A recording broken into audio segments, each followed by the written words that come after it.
Buckle up, because this is one of the most shocking and powerful stories you'll ever hear. And it all begins inside a crowded airplane cabin, where a black teenager named Maya sat quietly in her seat. Headphones in, holding on to the brand new boarding pass her mom had proudly handed her that morning. A simple flight that was supposed to take her to her grandmother's for the summer, but instead turned into a storm of humiliation and shocking revelations.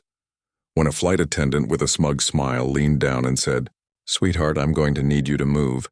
This lady would be more comfortable here," gesturing to an older white woman who hovered impatiently in the aisle, glaring at Maya as if she didn't deserve to be there at all. And in that moment Maya froze, because it wasn't just about losing her seat. It was about being reminded once again that people like her were seen as second class. But here's the twist, and you'll want to hear every second of this, because what nobody on that plane knew was that this teenager wasn't just some random passenger.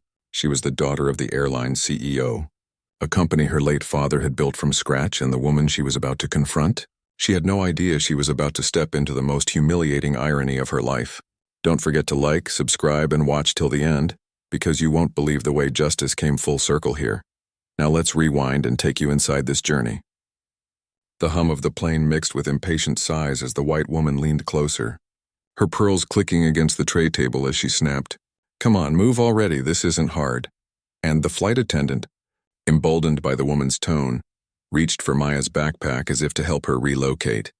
But Maya pulled it back to her chest, her hands trembling, her voice shaking as she whispered, "This is my seat." And in that instant the whole row went silent, other passengers glancing nervously, some embarrassed, others too afraid to say a word, and Maya's heart pounded as memories of her mom's words echoed in her head. Never let anyone tell you you don't belong where you worked hard to be. Yet here she was, cornered by authority, reduced to a child in front of strangers. A man across the aisle, an older black gentleman, raised his eyebrows and muttered under his breath, "Ain't this something?" his sarcastic tone slicing through the tension, and a younger white woman 2 rows back whispered to her partner, "Why doesn't she just let her sit?"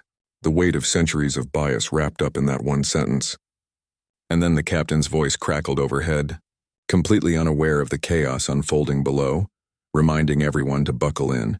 But Maya's mind was somewhere else entirely, caught between fear and fire, because while she looked like a teenager holding back tears, inside she was steel.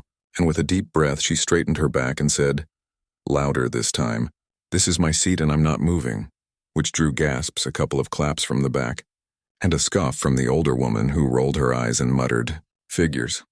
The flight attendant's face flushed red, frustration creeping into her voice as she said, "Listen, we can do this the easy way or the hard way," and reached for the call button to summon a supervisor. But before she could press it, Maya's phone buzzed, and with deliberate calm she answered, "Hi, Mom, yeah, I'm on the plane now.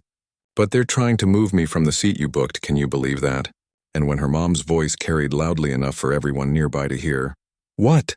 "That's first class, Maya, that's our airline, no one moves you from your seat." The cabin seemed to freeze in time. A ripple of whispers spread as passengers began to realize this wasn't just any girl, and Maya, emboldened, locked eyes with the flight attendant and said, "Do you know who I am?" Not in arrogance, but in a steady, controlled way that made even the smug white woman shift uncomfortably in her pearls. And here's where it gets good, because the supervisor finally arrived, clipboard in hand, stern expression ready to defuse another passenger problem. But when Maya handed over her boarding pass with her full name printed bold across the top, Maya Johnson, daughter of late founder Robert Johnson, his face paled and he stumbled back, whispering, "Oh my God."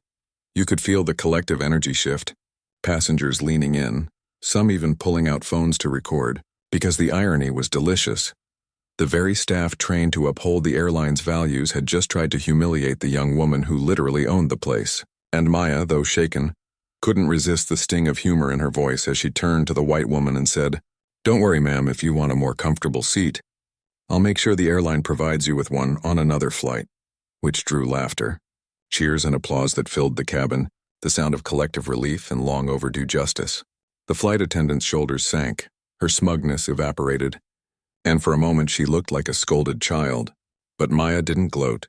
She simply reclaimed her dignity in front of everyone, sitting tall, headphones back in as the plane finally taxied for takeoff. And while the older woman huffed and puffed, muttering under her breath about kids these days, Maya's inner monologue was clear and proud. They tried to move me, but I'm exactly where I belong. The story didn't end there, though, because when the plane landed, Maya's mother was waiting at the gate, flanked by company executives, and the flight attendant who had tried to displace her was quietly escorted aside, her badge confiscated. The irony of her downfall complete. As Maya walked through the airport, other passengers waved, whispered, even clapped again. Not because she was rich or powerful, but because she had stood her ground with grace. And that's the thing about justice. It doesn't always come loud and fast. Sometimes it comes in quiet irony that cuts deeper than anger ever could. Remember this. Racism often hides in everyday moments, like a polite request to move, but when exposed, it reveals the ugly truth beneath. And stories like Maya's remind us that dignity, pride, and strength are not negotiable. This is Axiom USA, and if you've felt the sting of injustice, you know exactly why stories like this matter.